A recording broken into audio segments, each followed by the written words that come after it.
أعوذ بالله من الشيطان الرجيم بسم الله الرحمن الرحيم الحمد للہ رب العالمین والصلاة والسلام علی نبینا محمد وعلی آلہ وصحبہ اجمعین اما بعد۔ آج اللہ کے فضل و کرم سے ہم لوگ الدرر البہیہ کے ساتھ ہیں، امام شوکانی رحمہ اللہ کی عظیم الشان کتاب، جو فقہی کتاب ہے، احکام و مسائل پہ مشتمل کتاب ہے، اور ہم اس کی تیسری کتاب پڑھ رہے ہیں، کتاب الجنائز، اور اس کتاب کی دوسری فصل آج ہم پڑھیں گے، اور اس کا موضوع ہے غسل المیت، میت کو غسل دینا۔ یہ درس لیتے ہوئے جہاں ہم نے علم لینا ہے اور طریقہ سیکھنا ہے، احکام جاننے ہیں میت کو غسل دینے کے، وہاں پہ یہ بھی سوچنا ہے کہ ایسا ہمارے ساتھ بھی ایک دن ہونے والا ہے، تو ہم کیا اس کے لیے تیار ہیں؟ کیا ہماری توجہ آخرت پہ اتنی ہے جتنی ہونی چاہیے؟ تو آئیے اللہ کا نام لے کر گفتگو شروع کرتے ہیں۔ امام شوکانی رحمہ اللہ فرماتے ہیں وَيَجِبُ غَسْلُ الْمَيِّتِ الْمُسْلِمِ عَلَى الْأَحْيَاءِ، مسلمان میت کو غسل دینا واجب ہے۔ واجب کس پہ ہے؟ جی، واجب کس پہ؟ علی الاحیاء، زندوں پہ۔ آپ لوگ میرے ساتھ ہی ہیں نا؟ مسلمان میت کو غسل دینا واجب ہے۔ واجب ہے کن پہ؟ علی الاحیاء، زندوں پہ۔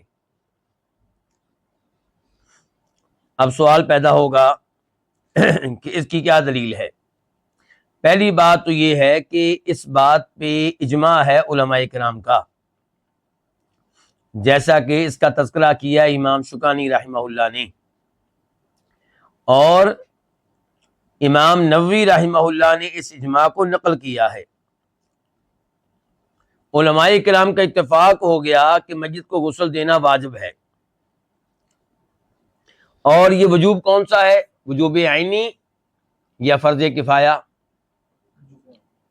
فرض کفایہ ہے، یعنی کہ چند لوگ اگر میت کو غسل دے دیتے ہیں تو باقی پہ واجب نہیں ہے کہ وہ بھی غسل دینے کے عمل کا حصہ بنے، لیکن اگر کوئی بھی غسل نہ دے تو میت کے رشتہ دار جو اس کے فوتگی کے بارے میں علم رکھتے ہیں، جو قریب میں موجود ہیں، محلے دار، وہ سب گنہگار ہوں گے۔ یہ مطلب ہے فرض کفایہ۔ لیکن کیسے پتا چلا کہ یہ فرض ہے، یہ واجب ہے؟ بتا چکا ہوں کہ اس پہ علماء کرام کا اجماع ہے۔ اب اگلا سوال یہ ہے کہ اجماع کے پیچھے بھی تو کوئی دلیل ہونی چاہیے، وہ دلیل کیا ہے؟ پہلے نمبر پہ وہ حدیث جسے امام بخاری اور امام مسلم روایت کرتے ہیں۔ بخاری شریف میں اس کا نمبر ہے 1267، 1267، اور مسلم شریف میں اس کا نمبر ہے 1206، 1206۔ راوی ہیں عبداللہ ابن عباس رضی اللہ تعالی عنہما، کیا لگتے ہیں نبی علیہ الصلوۃ والسلام کے؟ آپ کے چچا کے بیٹے، آپ کے کزن۔ ان رجلا وقصه بعیره ونحن مع النبی صلی اللہ علیہ وسلم وهو محرم، کہ ایک آدمی کو اس کے اونٹ نے گرا دیا اور اس سے اس کی گردن ٹوٹ گئی، جبکہ ہم نبی علیہ الصلوۃ والسلام کے ساتھ تھے۔ یہ کون کہہ رہے ہیں ہم آپ کے ساتھ تھے؟ عبداللہ ابن عباس۔ وَهُوَ محرم، جبکہ وہ آدمی حالت احرام میں تھا۔ کون؟ جو فوت ہوا ہے، حج کر رہا تھا، حالت احرام میں تھا۔ فقال النبی صلی اللہ علیہ وسلم، تو فرمایا نبی صلی اللہ علیہ وسلم نے اغسلوہ بماء وسدر، اس کو غسل دو کون سے الفاظ ہیں؟ آرڈر کے، امر کے، اور آرڈر کے الفاظ اس بات پہ دلالت کرتے ہیں کہ یہ کام کرنا واجب ہے۔ آپ نے حکم دے دیا، مسلمانوں پہ اس حکم پہ عمل کرنا واجب ہو گیا، تو یہ دلیل ہے واجب ہونے کی۔ تو آپ کہہ رہے ہیں اس کو غسل دو بماء و سدر، پانی کے ساتھ اور بیری کے پتوں کے ساتھ، یعنی کہ پانی میں بیری کے پتے ڈالے جائیں تاکہ بیری کے پتوں کے اثرات پانی میں شامل ہو جائیں، اور بیری کے یہ پتے صفائی کے عمل میں بہترین ثابت ہوں گے۔ وَكَفِّنُوهُ فِي ثَوْبَيْنِ، اور اس کو کفن دو دو چادروں میں، دو کپڑوں میں۔ دو میں کیوں؟ تین تو ہونے چاہیے کم از کم، کیوں جی اتنی جلدی بول گئے آپ لوگ؟ جی حماد نے بتا دیا، اللہ جزائے خیر دے، کیونکہ وہ آدمی حالت احرام میں ہے اور اس کو انہی چادروں میں دفن کرنا ہے جن چادروں میں وہ حج کر رہا تھا، یعنی کہ حالت احرام میں ہم نے اس کو دفن کرنا ہے۔ احرام والے احکام اس کے اوپر لاگو ہوں گے اب بھی، تو فرمایا اس کو کفنا دو، اس کو کفن دے دو دو چادروں میں۔ ولا تمسوہ طیبا، اور تم نے اس کو خوشبو نہیں لگانی، کیونکہ جو حالت احرام میں اسے خوشبو لگانے کی اجازت نہیں ہے۔ ولا تخمروا راسہ، اور تم لوگوں نے اس کے سر کو ڈھانکنا نہیں ہے، کیونکہ جو حالت احرام میں ہو اور مرد ہو اسے اپنا سر اور اپنا چہرہ حالت احرام میں ڈھانکنے کی اجازت نہیں ہے۔ فإن اللہ یبعثہ یوم القیامۃ ملبیا، کیونکہ اللہ تعالیٰ اس کو اٹھائیں گے قیامت کے دن اس حالت میں کہ تلبیہ پڑھ رہا ہوگا، لبیک اللہم لبیک لبیک لا شریک لک لبیک، پڑھتے ہوئے یہ اٹھے گا۔ جس حالت پہ موت آئی ہے اسی حالت پہ اٹھے گا۔ ان کا کیا بنے گا جو فلمیں دیکھتے ہوئے فوت ہو جاتے ہیں، جو ڈرامے دیکھتے ہوئے فوت ہو جاتے ہیں، جو گانا گنگناتے ہوئے فوت ہو جاتے ہیں۔ اور اچھی موت اسی کو آتی ہے عام طور پہ جو اچھی زندگی گزارتا ہے۔ پوری زندگی آپ گزاریں شراب پینے میں، گانے گنگنانے میں، ڈرامے دیکھنے میں، فلمیں دیکھنے میں، اور امید یہ رکھیں کہ مجھے قرآن پڑھتے ہوئے موت آئے گی، مجھے سجدہ کرتے ہوئے موت آئے گی، عام طور پہ ایسا نہیں ہوتا۔ جیسی زندگی گزاریں گے ویسی موت آئے گی۔ تو اس لیے اللہ رب العزت سے ایک تو دعا کی جائے کہ یا اللہ اچھی موت دینا، خاتمہ اچھا کرنا، اور ایک یہ ہے کہ اچھی زندگی گزاری جائے۔ دوسری حدیث، یہ پہلی حدیث، دوسری حدیث، یہ میں کس موضوع پہ پیش کر رہا ہوں، کس چیز کے دلائل دے رہا ہوں؟ میت کو غسل دینا واجب ہے، واجب ہے۔ دوسری حدیث وہ جس کو امام بخاری روایت کرتے ہیں، نمبر ہے 1253 1253، اور امام مسلم روایت کرتے ہیں، نمبر ہے 939 939۔ راویہ ہیں ام عطیہ الانصاریہ رضی اللہ عنہا۔ ام عطیہ کا نام کیا ہے؟ نسیبہ، کیا نام تھا؟ نسیبہ۔ یہ کہتی ہیں دخل علینا رسول اللہ صلی اللہ علیہ وسلم حین توفیت ابنتہ، ہمارے پاس نبی علیہ الصلوۃ والسلام آئے جب آپ کی بیٹی فوت ہوئیں۔ کون سی بیٹی؟ زینب رضی اللہ تعالی عنہا۔ فقال، تو آپ نے کہا اغسلنہا ثلاثا او خمسا او اکثر من ذلك ان رأيتن ذلك بماء وسدر، اس کو غسل دو، کس کو؟ میری بیٹی کو۔ اچھا، غسل دو، اغسلنا، یہ الفاظ کون سے ہیں؟ امر کے ہیں یا سادہ الفاظ ہیں؟ امر کے ہیں، آرڈر کے ہیں، اور آپ کے آرڈر پہ عمل کرنا کیا ہوتا ہے؟ واجب۔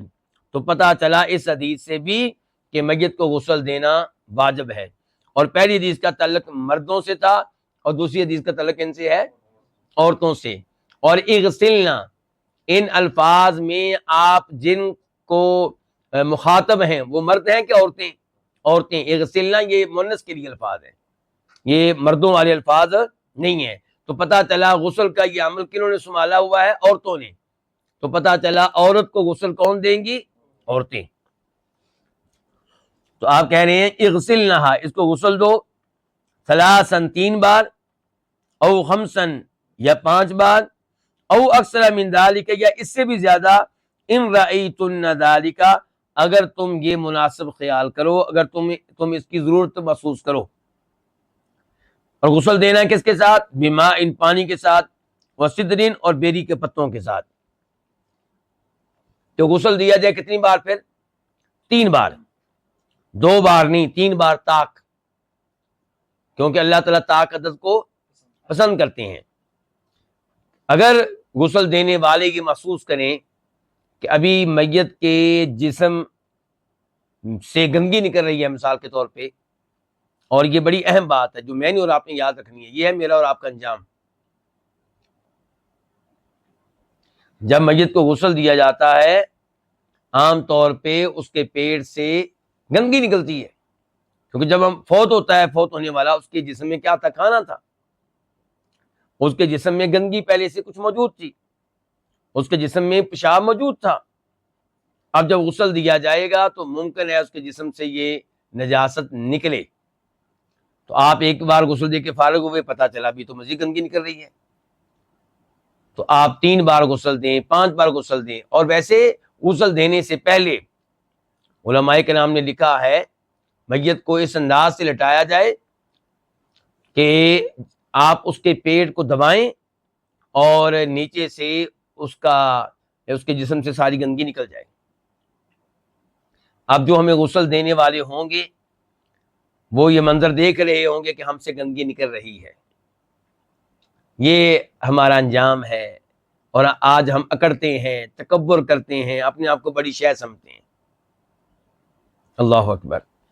تو فرمایا ان رأیتم ذلک، اگر تم یہ مناسب خیال کرو، اگر تم اس کی حاجت محسوس کرو، لیکن غسل دینا ہے پانی کے ساتھ اور بیری کے پتوں کے ساتھ۔ آج اگر کوئی بیری کے پتے نہیں ڈال سکتا، اس کو تجربہ نہیں ہے یا دستیاب نہیں ہے، تو پھر وہ کیا کرے؟ صابن کے ساتھ، شیمپو کے ساتھ کوئی بھی ایسی چیز استعمال کر لے جس سے میت کی بہتر صفائی ہو سکے، لیکن جو چیز اللہ کے نبی علیہ السلام نے بتائی ہے اس سے بہتر چیز کوئی نہیں ہے۔ وَجْعَلْنَا فِي الْآخِرَةِ كَافُورًا أَوْ شَيْئًا مِّن کافور، اور ڈال دو فی الآخرتی، آخری غسل میں کیا ڈال دو؟ کافور، یا آپ نے کہا کافور کا کچھ حصہ۔ یہ کافور کیا چیز ہوتی ہے؟ خوشبو ہے، اور یہ یعنی کہ میت کے لیے مفید ہے۔ میت کے جسم پہ اگر کافور کے اثرات رہیں گے تو فائدہ کیا ہوگا؟ بدبو نہیں آئے گی، جسم ڈھیلا نہیں پڑے گا۔ تو آپ نے کیا آخری غسل میں اس کو شامل کرنا ہے۔ فَإِذَا فَرَغْتُنَّ، پس جب تم فارغ ہو جاؤ، فَآذِنَّنِي، تو مجھے اطلاع دے دینا، مجھے آگاہ کر دینا۔ فَلَمَّا فَرَغْنَا، پس جب ہم فارغ ہو گئیں۔ یہ کون کہہ رہی ہے؟ ام عطیہ، الحمدللہ میرے ساتھ اس وقت چلے۔ جب ہم فارغ ہو گئیں تو آذناہ، ہم نے آپ کو اطلاع دی، آپ کو بتا دیا۔ فَأَعْطَانَا حِقْوَهُ يَحْقْوَهُ، تو آپ نے ہمیں اپنا ازار بند دیا، تہ بند دیا، وہ چادر دی جو شلوار کی جگہ استعمال کی جاتی ہے۔ فقال، تو آپ نے کہا، اشعرنها ایاہ، کہ اس چادر کو، اس کا یعنی کہ میری بیٹی کا شعار بنا دو۔ کیا مطلب ہے شعار بنا دو؟ شعار کس کپڑے کو کہتے ہیں؟ شعار اس کپڑے کو کہتے ہیں جو جسم کے ساتھ براہ راست لگ رہا ہوتا ہے۔ جو کپڑا آپ اس کے اوپر پہنتے ہیں اس کو شعار نہیں کہیں گے۔ مثال کے طور پہ قمیض کے اوپر جو آپ نے سویٹر پہنا ہے، جیکٹ پہنی ہے، اس کو شعار نہیں کہیں گے۔ اور قمیض کے نیچے اگر آپ نے کیا پہنی ہے؟ بنیان، تو قمیض کو پھر شعار نہیں کہا جائے گا، بنیان کو کہا جائے گا۔ یعنی کہ وہ کپڑا جو جسم کے ساتھ براہ راست لگے اس کو کیا کہیں گے؟ شعار۔ تو آپ نے فرمایا میری اس چادر کو جو میں نے تمہیں دی ہے، میری بیٹی کا شعار بنا دو، یعنی کہ یہ وہ چادر ہونی چاہیے جو براہ راست میری بیٹی کے جسم کو لگ رہی ہو۔ کیوں؟ برکت، کیونکہ کس کی چادر ہے؟ کس کی استعمال شدہ ہے؟ نبی علیہ الصلوۃ والسلام کی استعمال شدہ ہے۔ اللہ اکبر۔ اور صحابہ کرام آپ کے کپڑوں کو متبرک جانتے تھے، آپ کے لعاب تھوک کو متبرک جانتے تھے، آپ کے بالوں کو متبرک جانتے تھے، اور یقیناً آپ کی ایک ایک چیز بابرکت ہے، اللہ نے اس میں برکت رکھی ہے۔ لیکن آج کسی پیر صاحب، کسی مولوی صاحب کی چادر یا ان کے بال میت کے ساتھ رکھ دی جائیں تو کیسا ہے؟ نہیں، ایسا کچھ نہیں ہے۔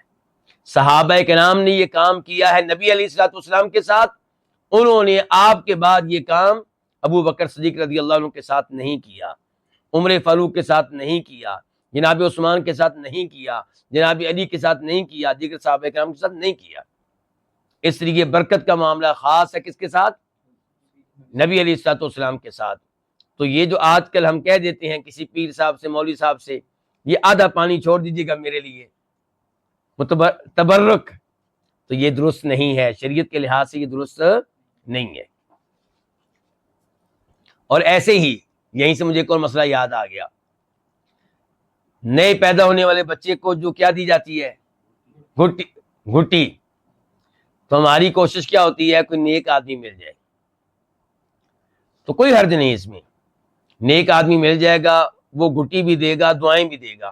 لیکن اگر آپ یہ سمجھتے ہیں کہ جو چیز بچے کے منہ میں جا رہی ہے وہ مولوی صاحب کی تھوک کے ساتھ لگ کر آئی ہے تو اس کی برکت ہوگی، تو یہ آپ کا عقیدہ غلط ہے۔ آپ کا یہ عقیدہ کیا ہے؟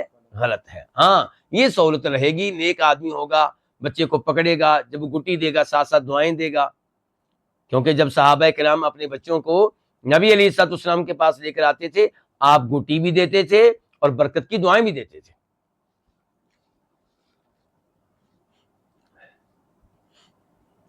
تو یہ دو احادیث ہیں، ان سے پتا چلا کہ میت کو غسل دینا کیا ہے؟ واجب ہے، فرض ہے۔ اور کون سا فرض ہے؟ فرض کفایہ۔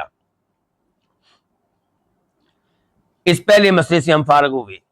دوسرا مسئلہ جو امام شوکانی ذکر کر رہے ہیں وہ کیا ہے کہ والقریب اولا بالقریب اذا کان من جنسہ،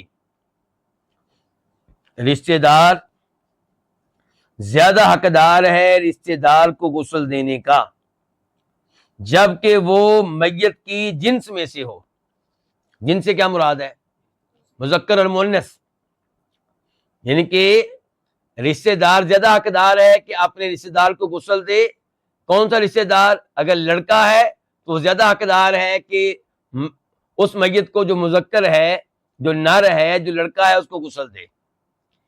یعنی کہ مثال کے طور پہ کسی گھر کا ایک لڑکا فوت ہو گیا تو اس کو غسل دینے کا زیادہ حقدار کون ہے؟ اس کا والد، اس کے بھائی، بہنیں نہیں، کیونکہ وہ لڑکا ہے، والدہ نہیں۔ اور اگر لڑکی فوت ہوئی ہے تو کون زیادہ حقدار ہے؟ اس کی بہن، اس کی والدہ۔ اچھا جی، اب اس مسئلے کے بارے میں دلائل کیا ہے؟ یہ مسئلہ کہاں سے آیا جی کہ رشتہ دار زیادہ حق رکھتا ہے کہ اپنے رشتہ دار کو غسل دے؟ ایک تو ہمارے پاس حدیث ہے، پہلے میں حدیث آپ کے سامنے رکھوں گا، لِيَلِهِ أَقْرَبُكُم مِّنْهُ إِن كَانَ يَعْلَمُ، چاہیے کہ میت کو غسل دینے کی ذمہ داری کون سنبھالے؟ وہ جس کی اس سے میت سے سب سے بڑھ کر رشتہ داری ہے، جس کی سب سے زیادہ گہری رشتہ داری ہے۔ ان کان یعلم، شرط یہ ہے کہ وہ غسل کے احکام کو جانتا ہو، صاحب علم ہو۔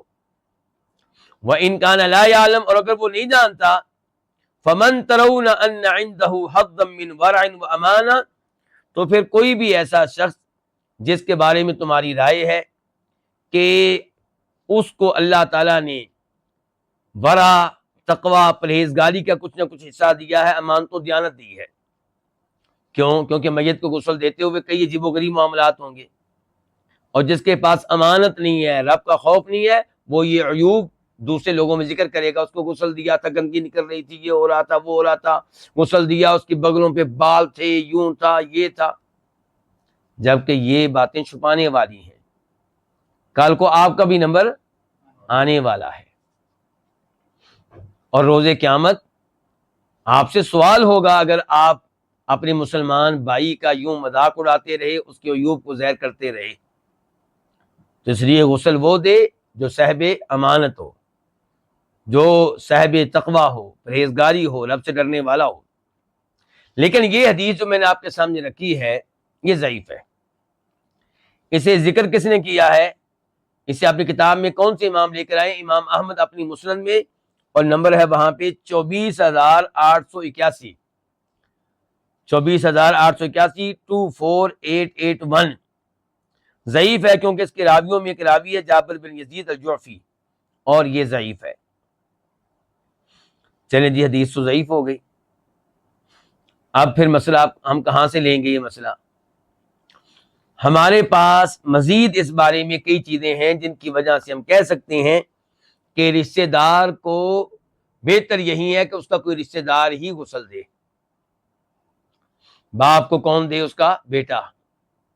لیکن بیٹا کیسے دے گا؟ بیٹے کو ہم نے ڈاکٹر تو بنا دیا، انجینئر تو بنا دیا، اسے ہم نے بہت بڑا تاجر تو بنا دیا، لیکن شریعت تو ہم نے سکھائی نہیں۔ اس لیے بیٹا غسل دینے سے قاصر ہے۔ وہ ڈھونڈ رہا ہے، فون کر رہا ہے، کس کو تلاش کر رہا ہے؟ کوئی مولوی صاحب مل جائیں۔ اب بیٹا کام نہیں آئے گا۔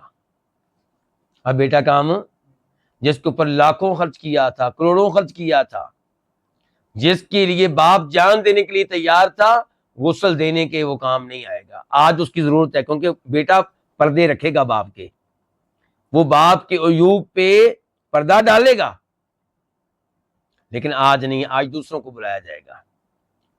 پھر جب جنازہ پڑھانے کی باری آئے گی تو پھر بھی کس کو بلایا جائے گا؟ اوروں کو، جبکہ آج ضرورت ہے کہ بیٹا نماز جنازہ پڑھائے۔ کیوں؟ کیونکہ جس قدر درد باپ کا بیٹے کو ہوگا کسی اور کو نہیں ہوگا۔ جتنی توجہ سے، خشوع و خضوع کے ساتھ، گڑ گڑاہٹ کے ساتھ بیٹا دعا کرے گا، مولوی صاحب نہیں کر سکیں گے۔ مولوی صاحب صاحب علم ضرور ہیں، لیکن ان کے دل میں وہ تکلیف، وہ درد اس میت کی نہیں ہے جو بیٹے کے دل میں ہوگی۔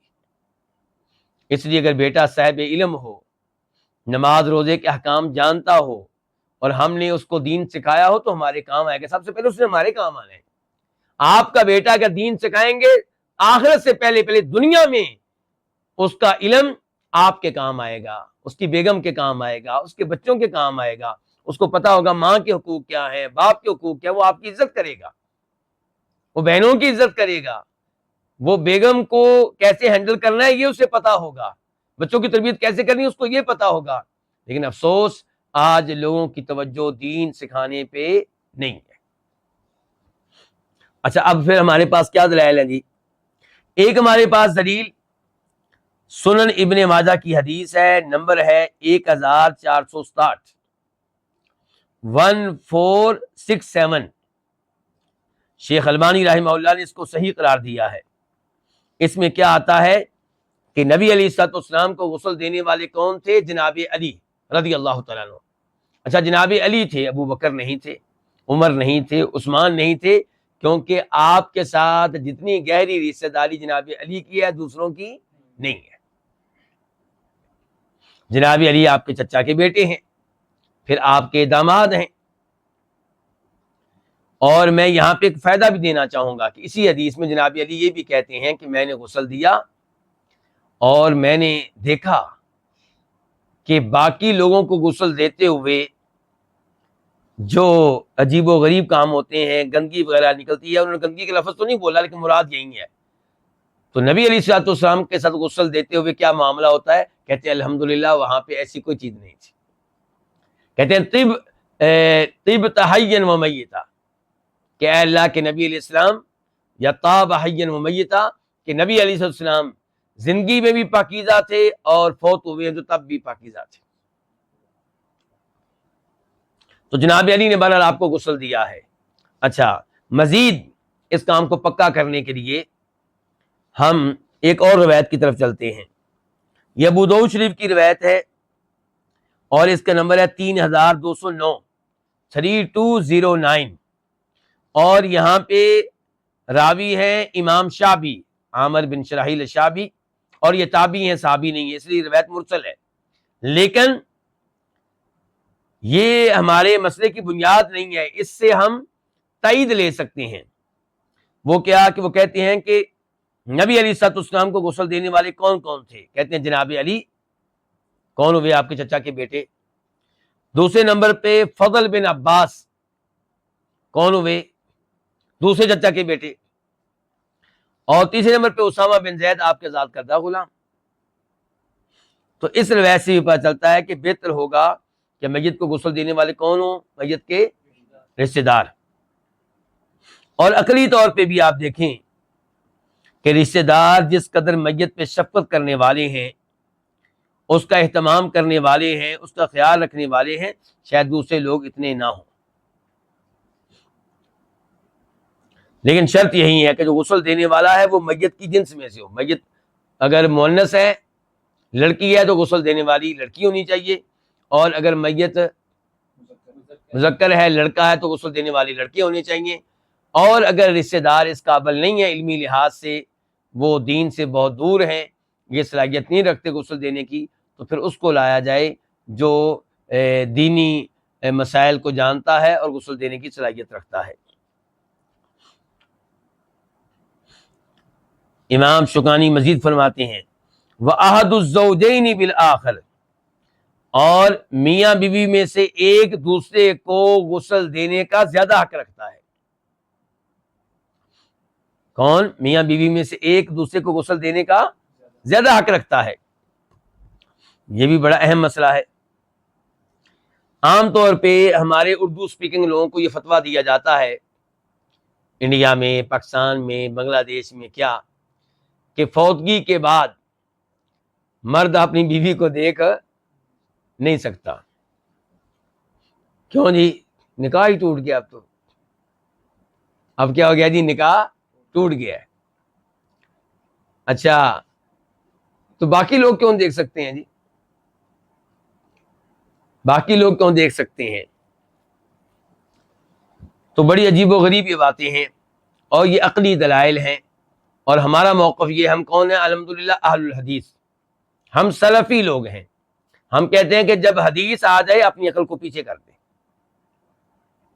تو یہاں پہ کیا ہے؟ ہمارے پاس احادیث ہیں.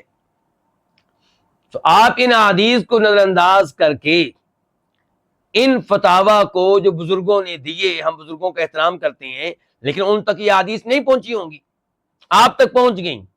آپ ان احادیث کو کیسے نظر انداز کر سکتے ہیں؟ یرحمک اللہ. تو آئیے یہ حدیث دیکھتے ہیں. پہلے نمبر پہ وہ حدیث ہے جسے امام ابن ماجہ روایت کرتے ہیں، نمبر ہے 1465، 1465. اس کو شیخ البانی رحمہ اللہ نے حسن درجے کی حدیث قرار دیا ہے. ان کے حدیث صحیح ہے، قابل قبول ہے. اور روایت کرنے والی کون ہے؟ سیدہ عائشہ رضی اللہ تعالی عنہا کہتی ہیں کہ رجع رسول اللہ صلی اللہ علیہ وسلم من البقیع، نبی علیہ الصلوۃ والسلام بقیع قبرستان سے واپس آئے. اور یہاں پہ کیا کہا سیدہ عائشہ نے؟ بقیع. جنت البقیع نہیں کہا. ہم کیا کہتے ہیں؟ تو جب کہ بقیع قبرستان کو جنت قرار دینا نہ کسی آیت سے ثابت ہے اور نہ کسی صحیح حدیث سے ثابت ہے. ٹھیک ہو گیا علماء کرام؟ چلیے، تو نبی علیہ السلام بقیع سے واپس آئے. فوجدنی وانا اجد صداعا فی رأسی، تو آپ نے مجھے اس حالت میں پایا کہ میں اپنے سر میں درد محسوس کر رہی ہوں. وانا اقول، اور میں یہ کہہ رہی ہوں ورأسا، ہے میرا سر. فقال، تو آپ نے کہا بل انا یا عائشۃ ورأسا، بلکہ میں اے عائشہ، ہائے میرا سر. یعنی کہ نبی علیہ الصلوۃ والسلام بھی تکلیف محسوس کر رہے تھے. ثم قال، پھر آپ نے کہا، یہ الفاظ ہیں نبی علیہ الصلوۃ والسلام کے سیدہ عائشہ سے، ایک عظیم خاوند کے ایک عظیم بیوی سے. کیا الفاظ ہیں؟ کہ ما ضرکی، عائشہ تمہیں کیا نقصان ہے؟ تمہیں کوئی نقصان نہیں ہے. لو متی قبلی، اگر تم مجھ سے پہلے فوت ہو گئی. فقمت علیکی، تو میں تیرے معاملات کی نگرانی کروں گا. فغسلتک، خود میں تجھے غسل دوں گا. ہاں جی بتائیں، پھر خاوند بیوی کو غسل دے سکتا ہے؟ آپ کہہ رہے خود میں تمہیں غسل دوں گا. وکفنتک، اور خود میں تجھے کفن پہناؤں گا. وصلیت علیک، میں تیری نماز جنازہ پڑھاؤں گا. وَدَفَنْتُكِ میں تجھے دفن کروں گا، تیرا فائدہ ہی فائدہ ہے. اگر تم میری زندگی میں فوت ہو جاتی ہے تیرا فائدہ ہی فائدہ ہے. کہ مجھ سے بہتر کون ہو سکتا ہے غسل دینے کے لحاظ سے، کفن دینے کے لحاظ سے، نماز جنازہ پڑھانے کے لحاظ سے، اور قبر میں اتارنے کے لحاظ سے. ہمارا مسئلہ ثابت ہو گیا. اور یہاں پہ یہ بھی اشارہ کرنا چاہوں گا کہ روایات میں یہ آتا ہے کہ جناب علی رضی اللہ عنہ نے غسل دیا تھا اپنی وائف کو. کس کو؟ سیدہ فاطمہ رضی اللہ تعالی عنہا کو. پتہ نہیں یہ لوگ کہاں سے مسئلے لے آتے ہیں کہ خاوند غسل نہیں دے سکتا، ہاتھ نہیں لگا سکتا، دیکھ نہیں سکتا.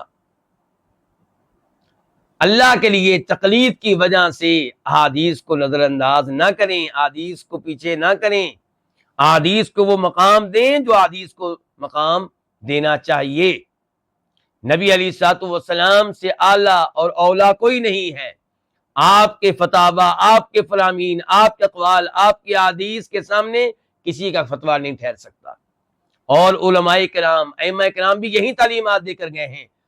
چاروں اماموں کا یہ موقف تھا کہ جب ہمارا فتویٰ حدیث سے ٹکرائے تو حدیث کو لے لینا، ہمارے فتویٰ کو چھوڑ دینا. ان اماموں نے کبھی بھی یہ تعلیمات نہیں دی کہ ہمارے فتوے کو سینے سے لگا لو اور حدیث کو پیچھے کر دو.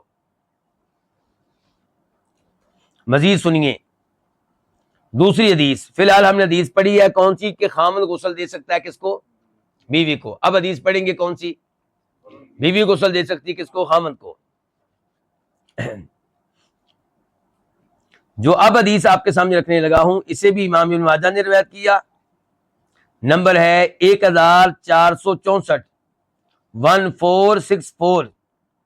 اور امام ابو داؤد رحمہ اللہ نے نمبر ہے 3141، 3141. راوی کون ہے؟ سیدہ عائشہ رضی اللہ تعالی عنہا کہتی ہیں کہ لو کنت استقبلت من امری ما استدبرت ما غسل النبی صلی اللہ علیہ وسلم غیر نسائہ. اگر میں وہ بات پہلے جان لیتی جو مجھے بعد میں معلوم ہوئی تو نبی علیہ الصلوۃ والسلام کو غسل دینے والیاں صرف اور صرف آپ کی بیویاں ہوتی. جان لیا آپ نے؟ جس کا مطلب یہ ہے کہ بیویاں خاوند کو غسل دے سکتی ہیں. صحیح حدیث ہے. اور پھر یہاں پہ بھی ایک مزید فائدہ لے لیں. روایات میں یہ آتا ہے کہ ابو بکر صدیق رضی اللہ عنہ کو غسل کس نے دیا تھا؟ ان کی وائف سیدہ اسماء بنت امیس نے. تو اللہ کے لیے اپنے یہ فتاوی ترک کر دیں جو احادیث کے خلاف ہیں، جو صحابہ کرام کے عمل کے خلاف ہیں، اور جن کی وجہ سے لوگوں کو آپ نے مصیبت میں ڈالا ہوا ہے. کون سا خاوند نہیں چاہتا کہ میں اپنی بیوی کا چہرہ آخری بار دیکھ لوں؟ اور آپ نے پابندیاں لگا دی ہیں. کون سی بیوی نہیں چاہتی کہ میں اپنے خاوند کا چہرہ آخری بار دیکھ لوں؟ بیوی چاہتی ہے خاوند کا، خاوند چاہتا ہے بیوی کا.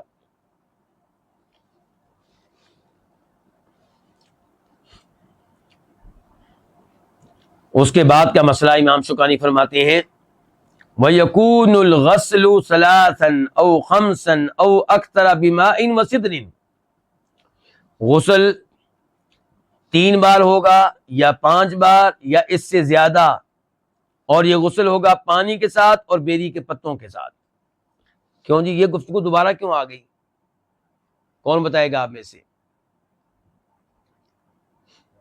اللہ کے بندو، پہلے امام شوکانی نے اس موضوع پہ گفتگو نہیں کی. وہ تو امام شوکانی نے بتایا تھا کہ میت کو غسل دینا واجب ہے. تو پھر میں نے اس کے دلائل دیے، احادیث پوری آپ کے سامنے پڑھ دی، تو اس میں یہ بات بھی آ گئی حدیث میں. امام شوکانی نے ابھی اس موضوع پہ گفتگو نہیں کی تھی، انہوں نے گفتگو اب کی ہے.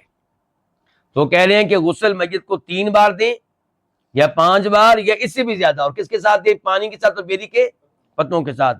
تو دلائل میں ذکر نہیں کروں گا کیونکہ پہلے ذکر ہو چکے ہیں. کہتے ہیں وفی الاخیرۃ کافور، اور آخری غسل میں کافور ہوگا. آخری غسل میں کیا داخل کیا جائے گا؟ پانی میں کیا ڈالا جائے گا؟ کافور. اچھا، یہاں پہ میں یہ بتانا چاہوں گا کہ فقہ حنفی کی معتبر کتاب مختصر القدوری، جس کے مؤلف امام قدوری ہیں، وہ کیا کہہ رہے ہیں؟ وہ علماء احناف کا موقف ذکر کرتے ہوئے کہتے ہیں وَيَجْعَلُهُ فِي أَكْفَانِهِ، غسل دینے کے بعد میت کو ڈال دے گا کس میں؟ بولیے کفن میں۔ علماء کرام میرے ساتھ نہیں؟ آپ عبداللہ کہاں رہتے ہیں؟ ٹھیک ہے، وَيَجْعَلُهُ فِي أَكْفَانِهِ، اور اب غسل چونکہ دیا جا چکا ہے، اب میت کو کہاں ڈالے گا؟ کفن میں۔ وَيَجْعَلَ الْحَنُوطَ عَلَى رَأْسِهِ وَلِحْيَتِهِ وَالْكَافُورَ عَلَى مَسَاجِدِهِ، کہتے ہیں کہ اب خوشبو لگائے گا اس کے سر پہ، اس کی داڑھی پہ، اور کافور لگائے گا اس کے جسم کے ان اعضاء پہ جن اعضاء پہ سجدہ ہوتا تھا۔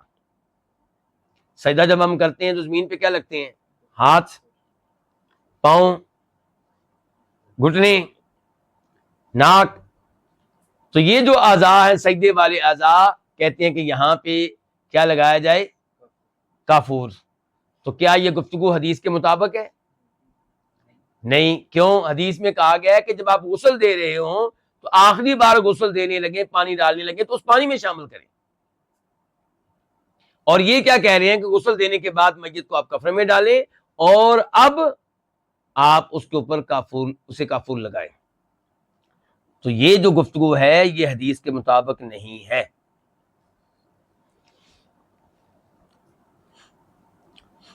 اس کے بعد فرماتے ہیں امام شوکانی وَتُقَدَّمُ الْمَيَامِنُ، میت کے دائیں اعضاء کو مقدم کیا جائے گا، یعنی کہ بائیں اعضاء سے پہلے دائیں اعضاء کو دھویا جائے گا۔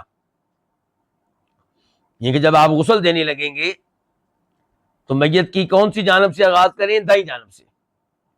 اور آپ کو پتہ ہے نا کہ غسل دیتے ہوئے میت کو حرکت دینا پڑتی ہے، تو اب ایک اس کی دائیں جانب ہے کہ بائیں جانب، تو آغاز کس سے کریں؟ دائیں جانب سے۔ اور دائیں جانب کے جو اعضاء ہیں ان میں سے بھی آغاز ان سے کریں جو وضو کے اعضاء ہیں۔ اب دیکھیں دائیں جانب میں تو یہ ران بھی ہے، تو آپ کہاں سے آغاز کریں گے؟ ران سے نہیں۔ وضو کے اعضاء کیا ہیں؟ ہاتھ، بازو کونیوں تک، اور پاؤں، یہ ہے۔ اچھا اس کی دلیل کیا ہے جی؟ اس کی دلیل وہ حدیث ہے جس کو امام بخاری نے روایت کیا، اور روایت کا نمبر ہے 167 اور امام مسلم نے روایت کیا، نمبر ہے 939 939۔ راویہ وہی ام عطیہ ہیں، وہی حدیث ہے، بس اس کے کچھ الفاظ مزید اس میں آئے ہیں کہ نبی علیہ الصلوۃ والسلام نے ان عورتوں سے کہا تھا جو آپ کی بیٹی کو غسل دے رہی تھیں۔ کون سی بیٹی کو؟ زینب رضی اللہ تعالی عنہا کو۔ کیا کہا تھا؟ ابدأن بمیامنہا، آغاز کرنا ہے غسل دیتے ہوئے زینب کے دائیں جانب کے اعضاء سے، ومواضع الوضوء منہا، اور دائیں جانب کے جو اعضاء ہیں ان میں سے وضو کے اعضاء سے آغاز کرنا ہے۔ اس کے بعد آخری مسئلہ آج کے درس کا، کہتے ہیں کہ وَلَا يُغَسَّلُ الشَّهِيدُ، اور شہید کو غسل نہیں دیا جائے گا۔ آئیے اس بارے میں پہلے تو دلیل کی طرف آتے ہیں۔ دلیل وہ حدیث ہے جس کو امام بخاری روایت کرتے ہیں، نمبر ہے 1347 1347۔ راوی ہے جابر بن عبداللہ رضی اللہ تعالی عنہ، ان رسول اللہ صلی اللہ علیہ وسلم کان یجمع بین الرجلین من قتلى احد فی ثوب واحد، کہ نبی علیہ الصلوۃ والسلام احد کے مقتولین میں سے دو آدمیوں کو ایک کپڑے میں اکٹھا کر دیتے تھے۔ شہداء زیادہ ہیں، کفن دینے کے لیے کپڑے کم ہیں، اور قبریں بھی الگ الگ کھودنا مشکل ہے، پتھریلا علاقہ ہے، اور صحابہ کرام 70 تو شہید ہو چکے ہیں، کئی زخمی ہیں، باقی بھی تھکے ہارے ہیں۔ جنگ ہوئی ہے، کوئی میچ نہیں ہوا، جنگ ہوئی ہے۔ تو اس لیے آپ کیا کرتے تھے؟ احد کے مقتولین میں سے دو دو آدمیوں کو ایک کپڑے میں جمع کر دیتے تھے. ایک کفن میں دو صحابیوں کو جمع کیا جا رہا ہے جو نبی علیہ الصلوۃ والسلام کے بعد عظیم ترین انسان ہے, افضل ترین انسان ہے. ان کو مرتے ہوئے کفن بھی صحیح معنوں میں میسر نہیں ہے, ورنہ قبر ایک ہو کفن تو الگ ہو سکتا ہے نا, لیکن ایک ہی چادر میں دو دو آدمیوں کو کیا کیا جا رہا ہے, کفنایا جا رہا ہے. اللہ اکبر. ثم یقول, پھر آپ کہتے ایہم اکثر اخذا للقرآن, ان میں سے قرآن کو حفظ کرنے کے لحاظ سے, قرآن کو یاد کرنے کے لحاظ سے کون آگے ہے, کس کو زیادہ قرآن یاد ہے. کس کی فضیلت ہے یہ؟ حافظ قرآن کی. قرآن کو یاد کرنا کتنا بڑا اعزاز ہے. نماز پڑھانے کی باری آئے گی, مصلی امامت پہ کس کو کھڑا کیا جائے؟ جو قرآن کے لحاظ سے آگے ہو. اور فوت ہونے کے بعد قبر میں کس کو آگے رکھنا ہے؟ اس کو جو قرآن یاد کرنے کے لحاظ سے آگے ہے. قبر میں آگے سے کیا مراد ہے؟ ایک ہے قبر کی قبلے والی سائڈ, ایسے ہی ہے نا. یہ جو حدیث ابھی آگے آنے لگی ہے, پہلی وضاحت کر دوں میں. یہ قبریں کھودی گئی ہیں لحد, بغلی قبریں. بغلی قبریں جانتے ہیں نا آپ, یعنی کہ جب قبر کے لیے گڑھا کھودا جائے اور سیدھا گڑھا کھود کے میت کو آپ دفن کر دیں, یہ کیا ہے؟ شق. اور اگر سیدھا گڑھا کھودنے کے بعد پھر آپ قبلے والی جانب مزید گڑھا کھودیں, ایک اور گڑھا, یعنی کہ نیچے آپ چلے گئے, آپ سیدھا میت کو دفن نہیں کرنا بلکہ ایک سائڈ پہ, سائڈ والی جو دیوار ہے ادھر آپ مزید گڑھا کھودیں ایک. اس کو کیا کہیں گے؟ بغلی قبر. عربی میں کیا کہتے ہیں؟ لحد. تو یہ لحد قبریں تھیں. تو آپ چاہتے تھے کہ یہ جو لحد ہے اس میں قبلے والی سائڈ پہ پہلے اس کو رکھا جائے جو قرآن یاد کرنے میں زیادہ آگے ہے. تو یہ ہے جناب فضیلت, یہ ہے اعزاز. کوئی میچ جیت لینا اعزاز نہیں ہے. کرکٹ کا میچ, فٹ بال کا میچ, نیزہ بازی میں آگے نکل جانا, یہ اعزاز نہیں ہے. اعزاز کیا ہے؟ کہ آپ قرآن یاد کرنے میں آگے ہوں, دین کا علم لینے میں آپ آگے ہوں. یہ وہ لوگ ہیں جن کی حوصلہ افزائی کرنی چاہیے. فَإِذَا أُشِيرَ لَهُ إِلَىٰ أَحَدِهِمَا, تو جب آپ کے لیے اشارہ کیا جاتا ہے, ان میں کسی ایک کی طرف اشارہ کیا جاتا ہے کہ یہ آگے ہے, تو قدمہ فی اللحد, تو آپ لحد میں اس کو آگے کرتے, قبلے والی سائڈ پہ کرتے.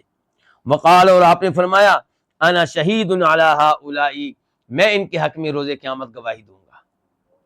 کتنے عظیم ہیں یہ لوگ. وامر بدفنہم بدمائہم, اور آپ نے حکم دیا کہ ان کو دفن کیا جائے ان کے خون سمیت. یہ بڑی اہم بات ہے, اس کے اوپر مزید آگے میں گفتگو کرنے والا ہوں. آپ نے حکم دیا کہ ان کو دفن کیا جائے ان کے خون سمیت. ولم یصلی علیہم, اور ان کی نماز جنازہ آپ نے نہیں پڑھائی. ولم یغسلہم, اور ان کو آپ نے غسل نہیں دیا. تو پتہ چلا کہ شہید کو غسل نہیں دیا جائے گا, بلکہ غسل کیا دینا ہے؟ اس کا خون اس کے جسم پہ رہنے دیا جائے اور اسے انہی کپڑوں میں دفن کیا جائے جن میں وہ شہید ہوا ہے.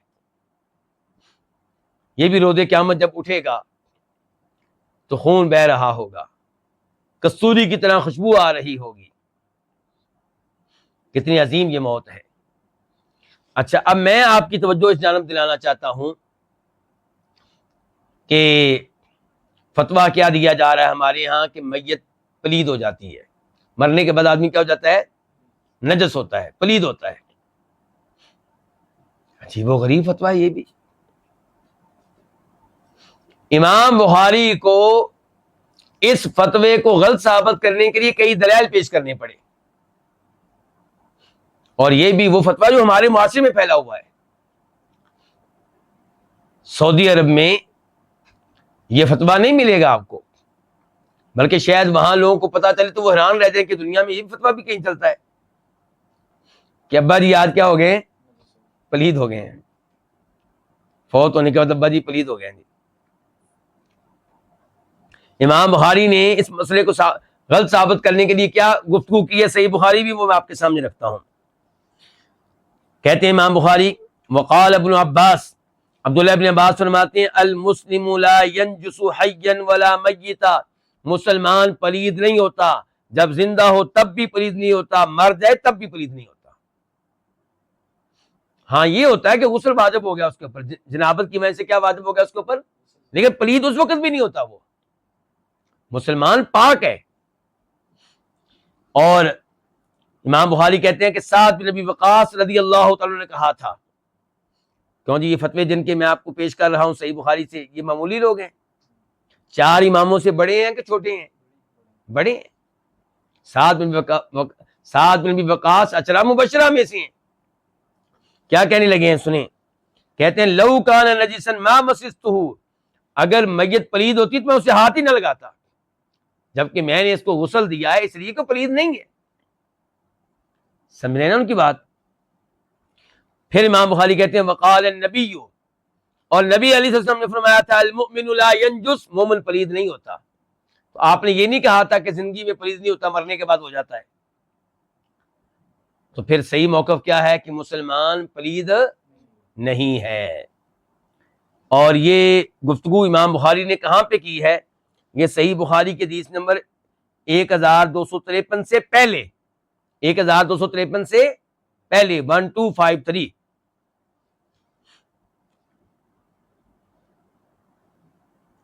اچھا اب ایک اور مسئلے پہ گفتگو کرنا چاہوں گا، وہ یہ کہ شہید کی نماز جنازہ ادا کی جائے گی یا نہیں۔ ابھی ہم نے کیا پڑھا کہ احد کے شہداء کی نماز جنازہ آپ نے ادا نہیں کی، اور دیگر احادیث کو سامنے رکھا جائے اور اس حدیث کو بھی سامنے رکھا جائے تو خلاصہ یہ نکلے گا کہ شہداء کی نماز جنازہ پڑھ سکتے ہیں اور نہ پڑھیں تو وہ بھی ٹھیک ہے، دونوں طرح ٹھیک ہے، دونوں طرح۔ کیا دلیل ہے پڑھنے کی؟ ایک تو دلیل بخاری شریف کی حدیث نمبر 1344 1344، راوی ہے عقبہ بن عامر جوہنی رضی اللہ تعالی عنہ، کہتے ہیں کہ نبی علیہ الصلوۃ والسلام نے فوت ہونے سے کچھ عرصہ پہلے آپ نے زیارت کی، کن کی؟ شہدائے احد کے قبرستان کی، اور وہاں پہ آپ نے ان کی نماز جنازہ ادا کی، صلاۃ علی المیت، بالکل ایسے جیسے میت کی نماز جنازہ ادا کرتے ہیں۔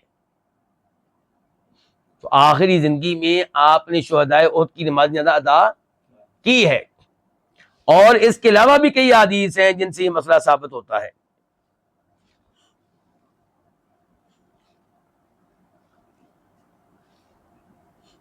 تو یہ تو مسئلہ ہو گیا شہید کی نماز جنازہ کا۔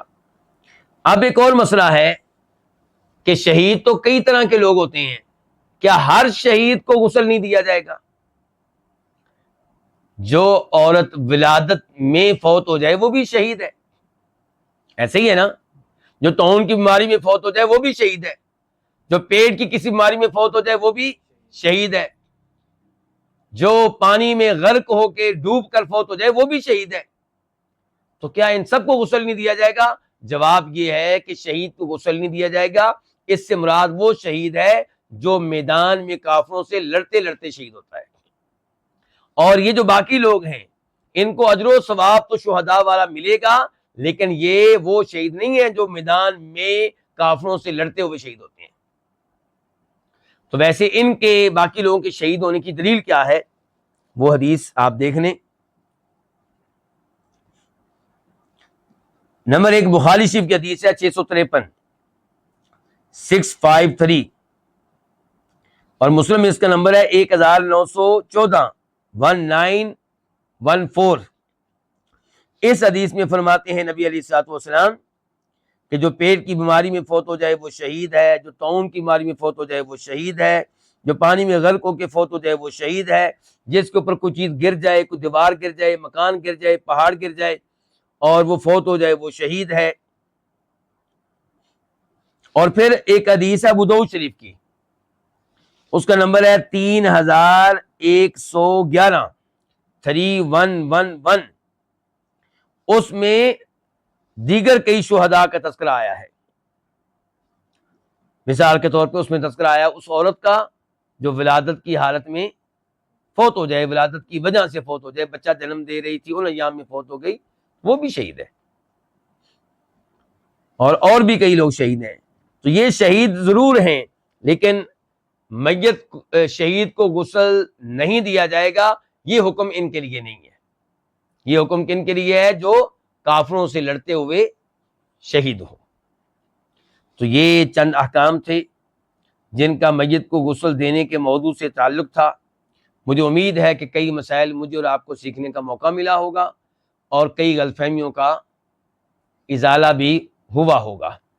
اللہ رب العزت ہمیں دین کا علم درست جگہ سے لینے کی توفیق دے، قرآن و حدیث سے لینے کی توفیق دے، اور جو غلط فتاوی پبلک میں پھیل چکے ہیں، اللہ کرے کہ ہم اپنا کردار ادا کر سکیں ان فتاوی کے اثرات کو زائل کرنے کے معاملے میں اور لوگوں کو آگاہی دینے کے معاملے میں کہ یہ فتاوی درست نہیں ہے. وصلی اللہ تعالی علی نبینا محمد وعلی آلہ وصحبہ اجمعین.